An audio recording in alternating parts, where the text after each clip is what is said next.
Gaano kalaki itong palaisda nyo? Hindi lang, mga 7,000 square meter lang ito. Ito, Less than a hectare. ready to harvest. Ready to Bukas, harvest to? bukas harvest ito na ito. Gaano kadami ang makukuha nyo rito? Siguro mga 3 tons. Ito, 3 tons? Mga 3 tons. Wow. Hmm.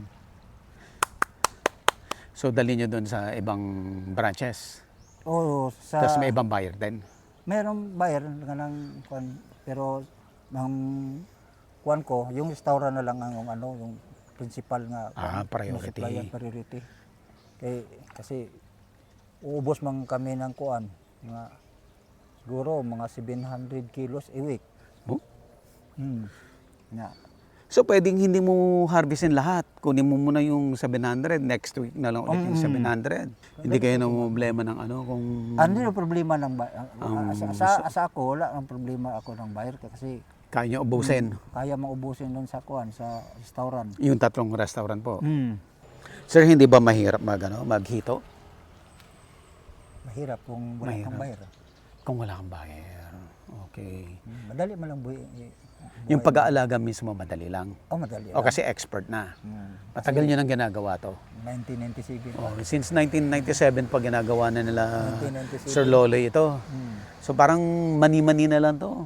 Kasi yung iba, wala mang pagkapital pang growth kasi mag-growth Mahal lang. din. Mahal din ng feeds, Oh. ang pagkain. Kung wala kang, kung mag-araw ka lang ng 1,000, wala. Wala. Kasi ito, isang araw, Oo. magpakain ako, mga 5,000 to 6,000 a day. Wow. Mm. Mabigat din. Oo. Driver ko ng jeep. Driver ng pamasada. Nakikipasada kayo. Mm. So mahirap kayo nung araw. Mahirap. Ngayon, Mahirap din. sabi, milyonaryo. Mahirap din. Kasi, Mahirap din. Mahirap din magbilang ng pera. wala. Kasi marami akong tao, marami kami tao. Sir, ano sa tingin mo ang sekreto bakit successful kayo sa paghihito, successful kayo sa restaurant, at bakit umunlad ang buhay nyo? Relasyon. Relasyon. Ayan o, yung mga sasakyan na yan. Katas ng hito yan. Doon pa, mayroon pa. Asan si Ma'am? Gary. Katas ng hito. Gusto mo bang matuto ng agribusiness, crops, livestock and poultry, aquaculture, at ma-inspire sa mga success stories? Agribusiness How It Works! As a YouTube channel, Agribusiness features entrepreneurs, farmers, organizations, OFWs, investors. However, beyond our usual content and official endorsements, Agribusiness does not engage in other business dealings with them. While our viewers and featured individuals and entities may choose to pursue business deals with each other on their own, we encourage them to be cautious in doing so. Lanang. Malaki din siya, bago siya. Maliit lang Hindi yan. ko narinig yun. Pero yung Okay. Mas maganda yung ganun, no? pero yung kararating namin, doon kami sa ano yun? Anong hotel yun? Akasha? Akasha, okay. Maganda din yun. Famous din yung Akasha, eh.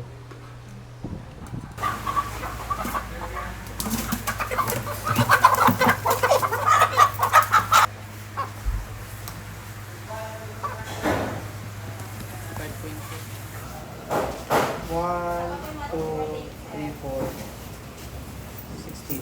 Ate. Ilan? 1, 2, 4, 8. 1, 2, 4.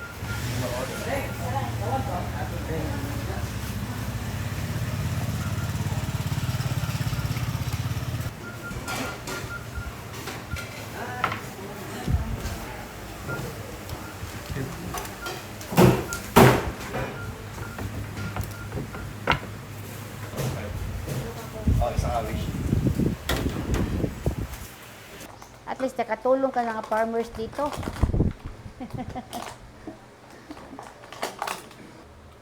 Tuloy-tuloy lang po silang punta rito. Kayo bili lang din ng bili. Bili lang kami ng bili. Kasi may outlet mo sa Panabo. Mas kung ano ang kanila barbecue native chicken. kusog dito ilang kuan, barbecue nga to, kuan ni chicken sa Panabo. Kaya sa broiler. Ano yung kanila? Inasal na manok doon sa Inasal. Panabo. Sa anak ko, Ang sarap ng ano ng deep fry. saka yung ano pa yung pati yung atsara. Atsara. Bago wala yan dito si Mayor Baste, mga 3 weeks ago sa siguro. Oh. Marami yan sila, mga bodyguard, mga staff niya. Mabait ba si Mayor? Basta. Mabait si Mayor, pakisama. Para hindi Mayor. Nakita mo na siya? Ay, hindi pa.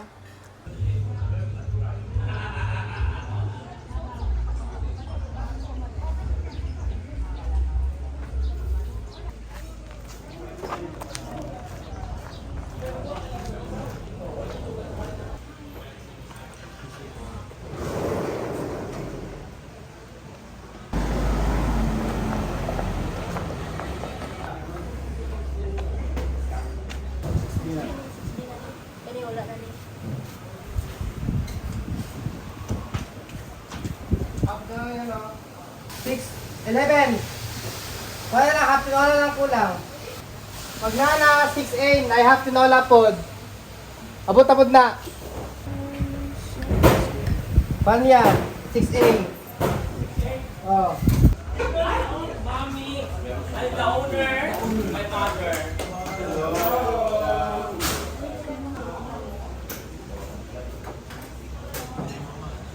Natong tourism ba, kay nag-organize sila nagpasko. Ay, hello po, sir. Kasi gusto niyo ma-interview. Body po sir sa agribusiness po YouTube. Saan siya sir ka ng Damoy Facebook sa, ay, platform sa Facebook? YouTube po at saka Facebook. Tagalog. Yes po. So from Manila. Yes po. Ay, bongga. Sir, pwede ba tayong mag-exchange Sure. ng About saan, contact sir? details? Apo. Pagkala kami ni Harold magkabilan. Oh, I see. Isa pa lang ito na, isang Na- hack pa lang siya. Kasi ngayon na booming na siya. Sa lahat ng mga friends ko, dinadala ko dito. Kasi yung mayor rin namin, yung si VP Sara, dito rin sila kumakain. Close kayo ni VP Sara. Under ako sa kanya. Oh. Ngayon, some events nila ako may gumagawa. Tapos yung yung mayor siya, ako yung nag-umpisa ako sa kanya actually.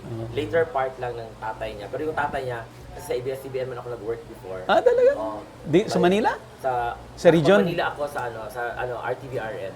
Sino mas karisma? Si Baste o si Iba-iba sila Sara? ng strength. Magkaiba. Oo, iba-iba talaga. Kasi kahit na isang pamilya lang sila, yung in terms of yung parang fatherly and community feel si PRRD. Tapos organization, kasi mother siya di ba, maselan sa mga bagay-bagay. Ganyan si VP Sara. Tapos si Mayor Baste naman, yung cool. Ayaw niya nang ma-stress, yung mga ganon. Si Mayor Baste yun siya. Harold Kibete. Yan, si Sir I'm Harold. from Davao City. Yes, and Sir Harold, I heard ikaw yung nag-organize ng mga event dito sa Davao. Yung Araw ng Davao, sa Kadayawan. Araw ng Davao happens every March. Tapos Kadayawan happens every August. And then we also have parang festival, our baby festival before Kadayawan, which is Duao Davao, that happens every June. And then Pasko Fiesta pag December. Pag December. Sir, bakit ko kayo madalas dito sa Dibagasituan. Yes, because I've known them since I was like very, very little. I got the chance to meet them. Isang pa lang, kiosk lang ito Isang siya. kiosk pa lang. Parang kawayan pa, simple lang masyado. Tapos kahoy pa yung bahay nila. And then I saw the business grew. And then it's like parang it really improved a lot. They start from scratch and then develop the business. And one good thing is that sila rin yung mismo nagsusupply ng kanilang raw materials. Some of the vegetables here are like homegrown, pati yung kanilang mga hito. And then they supply not only here in Davao City but also yung other nearby cities and municipalities. Sir, ano sa tingin mo ang sikreto nila? Bakit? The taste. The taste, The no? taste and freshness ng kanilang hito kasi ang kasi hito nila hindi siya katulad sa mga hito ng ibang lugar na lasang putik. It does not like separate that fish, katulad sa mga tilapia, yung halwan. So yung hito nila dito, when you taste it, it's like juicy pero it doesn't taste like mud. Oh, I see. Oo. And you've tried it, Yeah. I presume. Masarap. Correct. Ang sa akin lang is yun yung binabalik. At saka ito kasing place nila, it's parang hidden. Yeah, Diba, you wouldn't yan na nga eh, recognize. yan na nga eh. Halos lahat ng mga competitors nila nasa streets. Yes, yes. And then pag sa street kasi, parang you see everybody, like, ikaw yung una mapupuntahan. Pero ito kasi siya, this like homey and it's like parang gardeny na feeling. Oo. Diba? So, it's nice. Mas maganda dito kasi parang yung, kumbaga, you're in touch with nature. Parang Ba't ganun. kaya, no? Kasi madalas pag business, dapat highway eh. Yes. Pero apparently, napansin mo, dito si kahit Limbaga. na, di ba, tingnan mo sila, dinadayo sila. So, if like dinadayo ka and you are like nasa loob ng hindi ka sa out yung sa parang yung main cosmopolitan talaga. There must be something in you that like people kept coming back. Yeah. So eto dito, the taste and the privacy. Yes. Like, and the proper blend of that makes the business booming. Yeah. Nakakatulong ba sila sa tourism Yes, na yes. Davao? Because a lot of, even our city mayor, Mayor Sebastian Duterte has been here already. And of course, VP Sara has been here already. They are like, kasi one time this was incorporated in the line of activities namin for like Kadayawan, if I'm not mistaken. So yung may tinatawag sila na sarili nilang barangay festival, which is Pantatan Festival. And yung mother ng may-ari nito used to be the president. Tapos na-handover sa kanya, naging presidente rin siya. And then people should also know na hindi lang siya nagsusupply ng pantat dito sa kanilang restaurant or hito, but nagsusupply rin sila into some like cities nearby Davao City and municipalities and provinces. Yan. Sir Harold, thank you so much Sure, po. At thank you. may extrang input kay Sir Correct. Harold. Siya pa yung regular na, bukod sa Yes. friend, regular And, customer. isa lang sa mga just to prove that what I am saying is really right. I have a guest now. They are like we are Yeah, 20 in the okay. group and then ayaw ko na sana sila papuntahin dito kasi medyo malayo kasi Okay. siya. Pero sabi niya, punta tayo doon sa bukid na kung saan tayo kumakain ng isda. Sabi ko, saan bukid? Sabi niya yung may hito. Sabi ko, ang layo naman doon. Pero they really they wanted to come back because they wanted the taste. Yeah. And they wanted parang yung yung homey feeling. And kung nakita mo lahat ng mga tao dito, masyado silang keen eye for or the attention towards like little details na de-develop siya because yung anak rin ni Madam who is managing currently si Gary, managing right now, he works before on a cruise ship. Yes. And I also work on a cruise ship. Oh, I see. Yes. So yung the standard na world class is being applied Yeah. on a parang sabihin na natin na it's like inside the barrio but yung level ng service niya is really at par na para sa mga 5-star hotels. By the way, yung bisita ni Sir Harold na kasama niya dito ay mga big time kasi Yes. sila rin ang mga organizers ng mga malalaking festivals. No? Mascara Festival, na Sinulog Festival, they are here. Kumbaga, we gathered them all together to judge our Pasko Fiesta that happened last night. Okay. No, we had a parade with almost 8,000 contingent members. And then, we brought them here because they really wanted to dine here. Yeah. And then, maraming hotel sa Davao pero gusto nila Yeah. dito. So, there must be a very, very good reason kung bakit nila gusto dito. And malayo kasi siya. Yeah. But, diba kung ako, if ever malayo siya, hindi na lang dito na lang tayo sa or anong mall ba, diba? But they preferred here because this tastes really like very, very good. Exactly. Sir Harold, thank you. Salamat, Thank you so sir. much po. Thank you. Keep in touch with me. Opo, please. I'll bring you to our festivals. Sige, sir. Salamat. Exciting. Thank you po. Salamat. Salamat. Ano ito? Milyonaryo. Oh!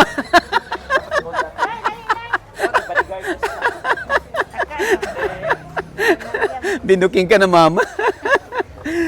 Pwede na ho kami... Ay, si sir. Ayan, ang daming guest, oh. Salamat sa God. Ang galing, ma'am. Sir, Loloy. kamusta po? Agribusiness na may nagtatao mo dahil yan. Oo. Agribusiness.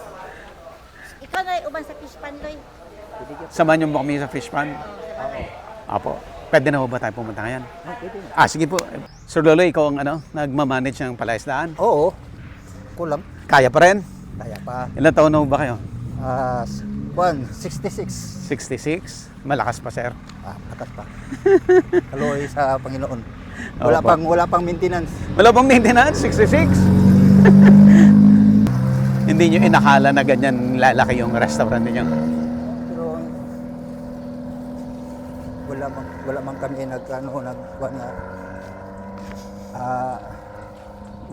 hindi na mo gawan ba nga plano yung Hindi mag-restaurant. plano. Kasi yung mga tao na lang ang nagkuhan na Puntahan sila. magpunta. Mm-mm. Ito na po yan, sir. Oo, ito lang. Ito na yung mga palaisda, no?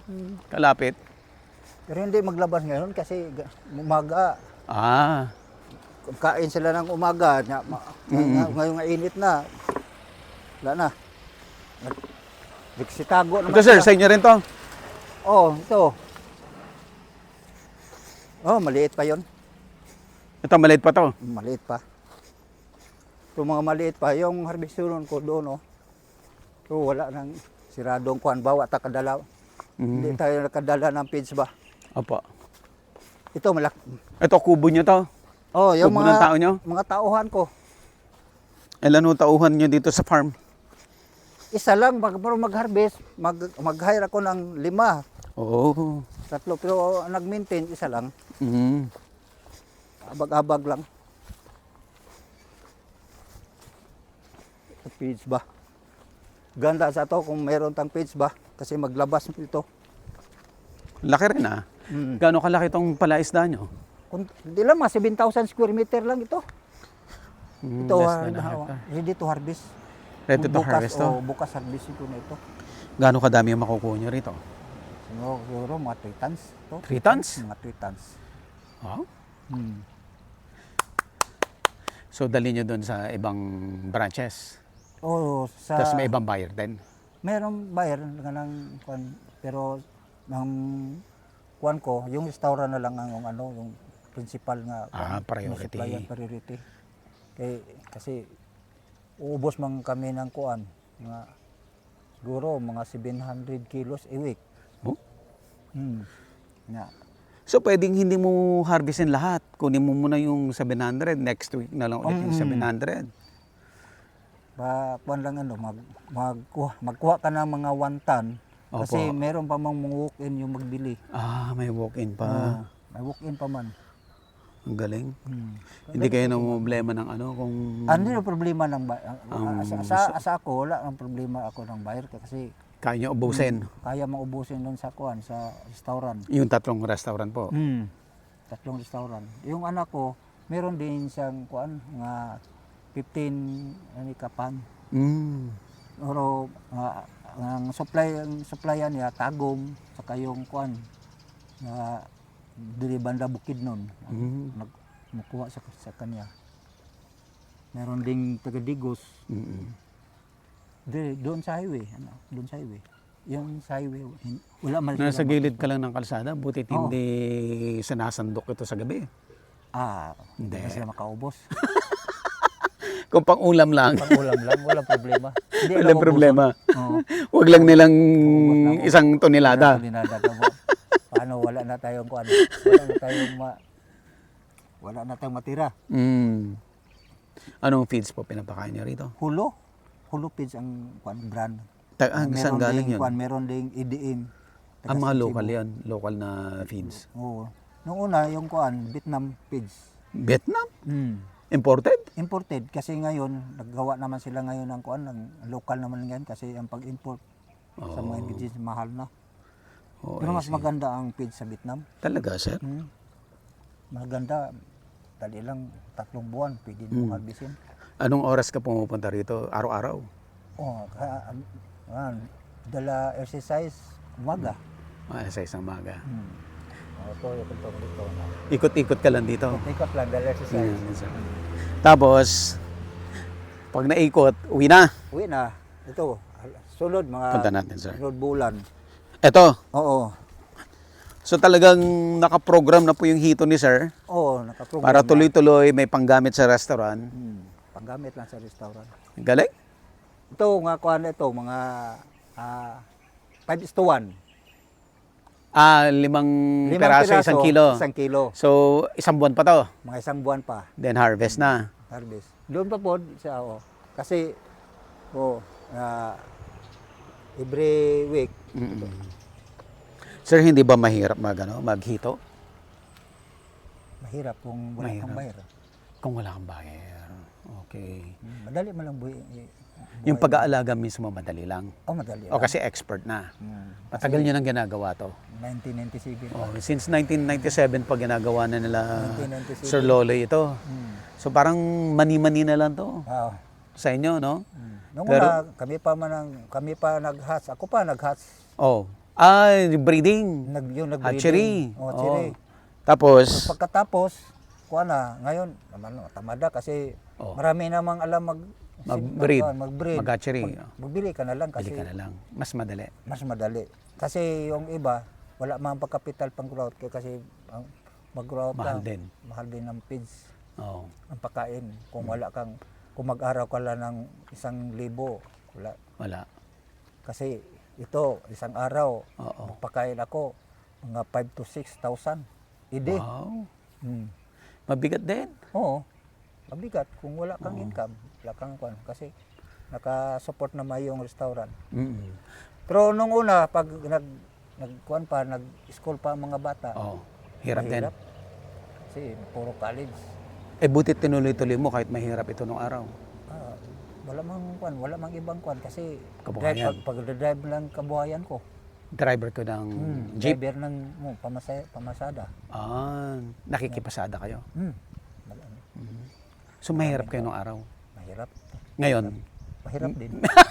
sabi, milyonaryo. Mahirap din. Kasi Mahirap din. Mahirap din magbilang ng pera. wala. Kasi marami akong tao, marami kaming tao. Oo.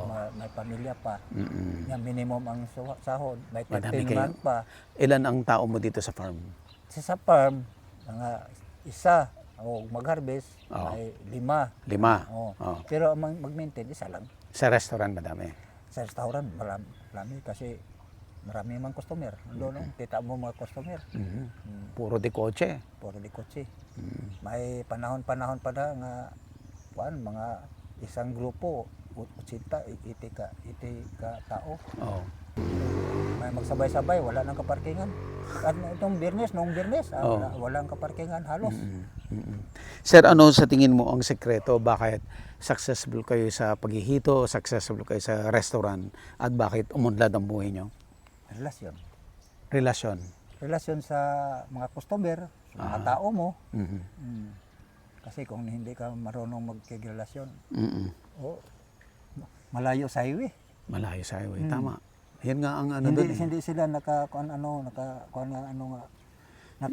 mayroong restaurant sa loob nga. At ang daming restaurant sa labas. Sa labas marami. Napakadami, sunod-sunod yung mga hituan doon. Pero bakit kayo ang pinakasikat? Bakit? Oh. Kasi dito sa amin yung mga barangay, mga pulis pa, mga taga Napolcom. Mm-mm. Dito sila magkuhan, dito na sila nakasintro. Mm-mm. Mm-mm. Sir, yung buhay nyo nung araw, sabi mo mahirap ngayon. Mahirap. Kumusta na? Masaya kayo? Ah, Relax na? Relax lang. Kasi relax lang. Tsaka swerte yung mga anak nyo lahat nagninegosyo. Oh, nagnegosyo. Tinutuloy-tuloy Oh, yung kasi negosyo ninyo. disiplina man. Mahigpit ka nung araw. Sa mga anak mo, mahigpit ka nung araw. Mahigpit. Mahigpit? Mahigpit ko talaga. Talaga, sir? Talaga. Ngayon wala mas lang bisyo. Hindi walang sigarilyo. Oh. Walang inom pero konti-konti lang. Pamilya-pamilya. Okay, sir. Ano po ang mensahe nyo? Paano natin i-encourage sa mga viewers natin na tularan yung kapalaran ninyo? From wala to ngayon successful. Very successful. Magtiis lang. Kasi yung kahirapan sa atin man lang yun. Kung hindi tayo magsikap, wala. Wala. Yung bisyo, minusan din. Kasi kung bisyo ka, babae, sugal, Oh. inom pa. Inom. Wala. Talaga, mga anak mo, ganun din. Oo. Walang Pupuntahan. pupuntahan. Ayan. Oo. Si Sir Loloy Limbaga. Dito po yan, sir, sa anong barangay ninyo, sir? Los Amigos. Los Amigos, Tumbok District, Davao Tumbok District, Davao City. Limbaga, Hituan. Limbagas itoan. Limbagas, Hituan. Sir, salamat po. Thank you so much, sir. Okay, Restricto ko pala. Ha? Restricto na muna. Ngayon, hindi na. Hindi na? Hindi na, relax na. Bahala na sila. Kasi, ano man sila, meron naman silang kanya-kanyang buhay. Mm. Pero dito lang din sila nagkuan ngayon. Mm. Ito, bukas bukas. Gaano kadami mo? Tons?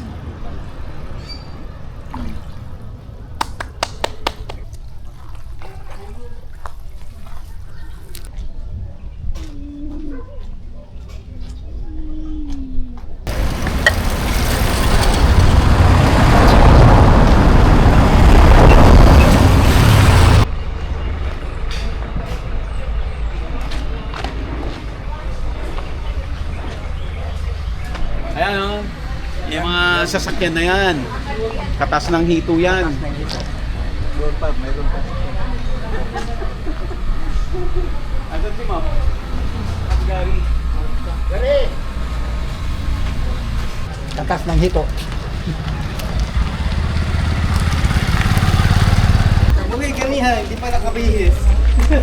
Wait lang kayo, wala yung vlog. Katas ng hito. Tatas ng hito. Anong restaurant? Oh, karas ng hito. Wala ikan sa una. Thank you, sir. Nice meeting you.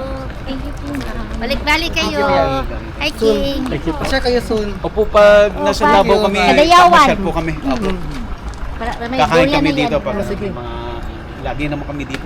Sige. Durian. Yung durian. Salamat po ha, kahit na biglaan, walang abiso. Salamat din sa pagbisita ninyo. Sikat ba itong agribusiness? Marami yan sa subaybay. Ay, nanonood ka rin, sir? Oo, siya. Nanonood pala si sir ng agribusiness eh. Oo.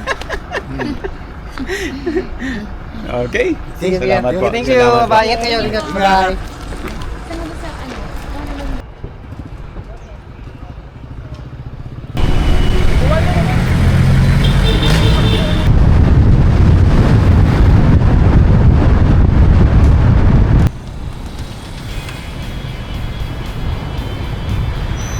Agribusiness, how it works. Instruct, inspire, succeed.